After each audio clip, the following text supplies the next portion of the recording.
सरकारी जमीनें यानी नजूल भूमि, तालाब, खलियान और सार्वजनिक रास्ते अब विवादों के केंद्र में हैं। क्या जनता की जमीन पर अब सत्ता का कब्जा हो गया है? क्या विकास के नाम पर असली खेल जमीनों की लूट का चल रहा है? खैराबाद में उठे इन सवालों ने पूरे इलाके में हलचल मचा दी है। तो बताते हैं, लेकिन उससे पहले स्वागत है आपका यूपी की बात में और मैं हूं आपके साथ खुशी। सीतापुर के खैराबाद नगरपालिका क्षेत्र में सरकारी जमीनों पर अवैध कब्जों को लेकर बड़ा विवाद सामने आया है। अलग अलग वार्डों में नजूल भूमि, तालाब, खलियान और सार्वजनिक रास्तों पर कब्जे के गंभीर आरोप लगे हैं। स्थानीय लोगों का कहना है कि कुछ सभासदों और उनके करीबियों ने इन जमीनों पर मकान, गोदाम और प्लॉटिंग कर ली है, जिससे रास्ते भी बंद हो गए हैं। लोगों में भारी नाराजगी है और प्रशासन पर कार्रवाई न करने के आरोप लगे हैं। हालांकि नगरपालिका प्रशासन का कहना है कि शिकायतों की जांच हो रही है और जल्द कार्रवाई की जाएगी। देखिए रिपोर्ट। वार्ड माखोपुर के लोगों का आरोप है कि सभासद विष्णु पर ग्राम उसौली में खलियान की जमीन पर कब्जा करने का आरोप है। इतना ही नहीं, ग्राम पाठकपुर में नवीन पड़ती और बाग की जमीन पर भी कब्जा कर रास्ते को बंद करने की बात कही जा रही है। स्थानीय लोगों का कहना है कि वर्षों पुराना सार्वजनिक रास्ता जेसीबी से बंद कर दिया गया, जिससे किसानों को खेतों तक जाने में परेशानी हो रही है। कुछ लोगों ने यह भी आरोप लगाया है कि तालाब की जमीन पर भी निर्माण कर लिया गया। स्थानीय निवासी ने आरोप लगाया कि विरोध करने पर उन्हें जान से मारने की धमकी दी जाती है। साथ ही ये भी कहा कि राजनीति दबदबे के कारण कोई कार्यवाही नहीं हो रही और सरकारी जमीनों पर लगातार कब्जे बढ़ते जा रहे हैं। इधर हटौरा वार्ड में भी गंभीर आरोप सामने आए हैं। सभासद प्रतिनिधि रिजवान पर वाल्मीकि मंदिर की जमीन और रास्ते पर कब्जा कर एसएस एंटरप्राइजेज के नाम से गोदाम बनाने का आरोप है। स्थानीय लोगों का कहना है कि करीब 20 बीघा नजूल भूमि पर कब्जा किया गया, जबकि लगभग 50 बीघा जमीन की प्लॉटिंग कर बिक्री के भी आरोप लग रहे हैं। हमारे वार्ड के सभासद हैं विष्णु कुमार गौतम, ठीक है। तो उन्होंने दबंग टाइप के आदमी है, तो भूमाफिया टाइप से कह सकते हैं, ठीक है। अब जैसे कि मान लो किसी के पास अगर भूमाफिया है तो उसका सोर्सिंग जो भी रहती है, जहाँ से भी रहती हो, हम लोग जैसे कि नॉर्मली हैं कि हमारा खेत है 2 बीघे यहाँ पे है, ठीक है। तो जांच करवाई, जो भी है जैसे भी करवाया हो, हमारे खेत का जो है रास्ता लगभग देखा जाए तो 1 बीघे में हमारा रास्ता निकलवा दिया। लेकिन आगे का जो भी है, पीछे आप देख सकते हैं, यहीं से आगे देखो ब्लॉक है, आगे का कोई रास्ता नहीं छूटा है, कुछ भी नहीं है। उनका जो कब्जा है, अभी आगे आप जाएंगे असौली गांव पड़ता है, यहीं से जस्ट नहर के पास में है।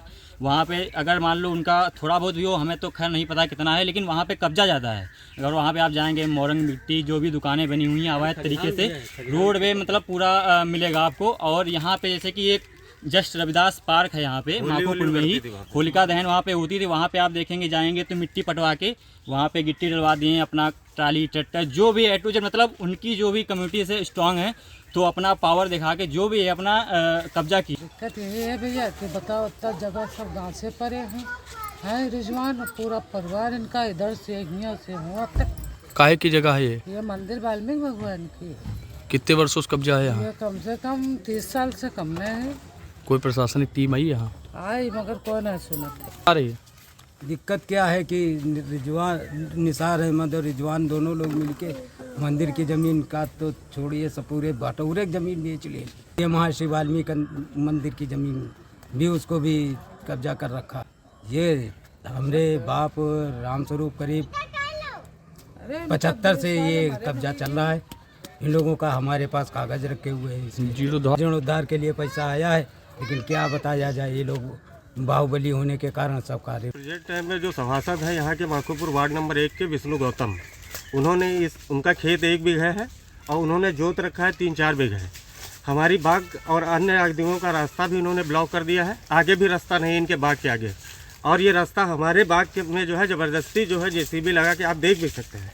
इन्होंने ज़बरदस्ती इस पर जो है, हम लोग थे नहीं घर पे, महिलाएँ थी, महिलाओं के द्वारा पुलिस विभाग आई और हम लोग थे नहीं, कोई घर पे नहीं था, हमारे जेंट्स नहीं था, लेडीजें थी। और इन्होंने ज़बरदस्ती इसमें जेसीबी डलवा के मेड़ बंधवा दी कि ये रास्ता है। तो हमने कहा ठीक है रास्ता है, लेकिन जब कोई राजस्व का टीम आएगी तब आप इसको पूरा रास्ता खुलवाइए ना। आप अपनी बाग तक रास्ता बना रहे हैं, उसके बाद ये रास्ता खुलवा नहीं। कस्बाती टोला में कब्रिस्तान और नजूल भूमि पर अवैध निर्माण के आरोप लगे। वहीं मियां सराय वार्ड में भी सभासद परिवार पर दुकानों और मकानों के निर्माण की बात सामने आई है। लोगों का कहना है कि सरकारी जमीनों पर लगातार निर्माण हो रहा है, जिससे भविष्य में सार्वजनिक संसाधनों का अस्तित्व खतरे में पड़ सकता है। इन आरोपों को लेकर नगर पालिका चेयरमैन प्रतिनिधि का कहना है कि कुछ लोग राजनीतिक लाभ के लिए विवाद खड़ा कर रहे हैं। उनका दावा है कि अब तक 300 करोड़ की नजूल भूमि खाली कराई जा चुकी है और आगे भी कार्यवाही जारी रहेगी। वहीं ईओ प्रेम शंकर गुप्ता ने कहा कि सभी शिकायतों की जांच कराई जा चुकी है और जल्द ही आवश्यक कार्यवाही की जाएगी। लेकिन बड़ा सवाल यही है, क्या कार्रवाई सिर्फ कागजों तक सीमित रहेगी या सच में सरकारी जमीनों को कब्जों से मुक्त कराया जाएगा। फिलहाल खैराबाद में ये मामला गरमाया हुआ है और लोग प्रशासन की अगली कार्रवाई का इंतजार कर रहे हैं। तब तक के लिए इतना ही। देखते रहिए यूपी की बात।